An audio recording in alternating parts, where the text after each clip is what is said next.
ಇವತ್ತಿನ ನಮ್ಮ ಆನಿವರ್ಸರಿನ ಸಿಂಪಲ್ ಆಗಿ ಯಾವ ತರ ಆಚರಿಸ್ಕೊಂಡ್ವು ಅಂತ ನಿಮ್ಗೆಲ್ಲ ತಿಳಿಸ್ತೀವಿ. ಇವತ್ತು ಇಬ್ಬರಿಗೂ ಕೂಡ ಕೆಲಸ ಇತ್ತು. ಕೆಲಸ ಮುಗಿಸ್ಕೊಂಡು ಬಂದು ದೇವಸ್ಥಾನಕ್ಕೆ ಹೋಗೋದಕ್ಕೆ ಅಂತ ರೆಡಿ ಆದ್ವಿ. ಜೊತೆಗೆ ನಮ್ಮ ಯಜಮಾನ್ರು ನನಗೆ ಮಲ್ಗೆ ಹೂವು ಅಂದ್ರೆ ತುಂಬಾ ಇಷ್ಟ ಅಂತ ಅವ್ರ ಕೈಯಾರೆ ಮಲ್ಗೆ ಹೂವನ್ನ ಮುಡಿಗೆ ಮಾಡಿಸಿದ್ರು. ತುಂಬಾನೇ ಖುಷಿ ಆಯ್ತು. ನಾವು ದೇವಸ್ಥಾನದೊಳಗೆ ಹೋಗಿದ್ ಕರೆಕ್ಟ್ ಟೈಮಿಗೆ ಮಹಾಮಂಗಳಾರತಿ ಕೂಡ ಆಗ್ತಿತ್ತು. ಜೊತೆಗೆ ದೇವರ ದರ್ಶನ ಕೂಡ ತುಂಬಾನೇ ಚೆನ್ನಾಗಾಯ್ತು. ದೇವ್ರ ಹತ್ರ ತುಂಬಾನೇ ಬೇಡಿಕೆಗಳನ್ನ ಇಟ್ಟಿದ್ದೀನಿ. ಕೊಡೋದು ಬಿಡೋದು ಆ ದೇವ್ರಿಗೆ ಬಿಟ್ಟಿದ್ದು. ದೇವಸ್ಥಾನದಲ್ಲಿ ಸ್ವಲ್ಪ ಹೊತ್ತು ಕೂತು ಆಚೆ ಹೋಗ್ಬೇಕಿದ್ರೆ ಮೇಡಮ್ ಅವ್ರಿಗೆ ಗೋಲ್ಗಪ್ಪ ಅಂಗಡಿ ಕಾಣಿಸ್ತು. ಸೊ ನನಗೂ ಗೋಲ್ಗಪ್ಪ ಕೊಡ್ಸಿ ಅಂತ ಕೇಳಿದ್ರು. ಸೊ ಸಣ್ಣ ಸಣ್ಣ ಆಸೆಗಳನ್ನ ನೆರವೇರಿಸೋದ್ರಲ್ಲಿ ಏನೋ ಒಂಥರ ಖುಷಿ ಇರುತ್ತೆ. ಅವ್ರಿಗೊಂದು ಗೋಲ್ಗಪ್ಪನ ತಿನ್ಸಿ ಅಂದ್ರೆ ಆಲ್ರೆಡಿ 2 ಪ್ಲೇಟ್ ತಿಂದಾಗಿತ್ತು. ಅದಾದ್ಮೇಲೆ ನನ್ನ ಹತ್ರ ಬಂದಿದ್ಲು, ತಿನ್ರಿ ಗೋಲ್ಗಪ್ಪನ ಅಂತ. ಬೇಡ ಬೇಡ ಅಂದ್ರೂ ಕೂಡ ನಮ್ಮ ಸ್ಪೆಷಲ್ ಡೇ ಅಲ್ವಾ, ತಗೊಳ್ಳಿ ಪರವಾಗಿಲ್ಲ ನಿಮ್ಗೆ ಇಷ್ಟ ಅಲ್ವಾ ಅಂತ ಹೇಳಿದ್ಲು.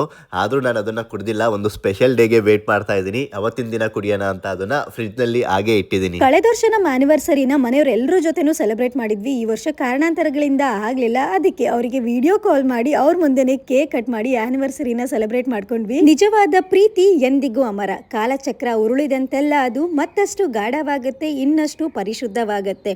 ನಮ್ಮಿಬ್ಬರ ಪ್ರೀತಿ ಅತ್ಯಂತ ಗಾಢವಾದದ್ದು ಮತ್ತೆ ಅಷ್ಟೇ ಪರಿಶುದ್ಧವಾದದ್ದು ಅನ್ನೋದು ಒಳ್ಳೆಯ ಸೂರ್ಯನಷ್ಟೇ ಸತ್ಯ. ಎಲ್ಲರ ದಿನ ಶುಭವಾಗಲಿ.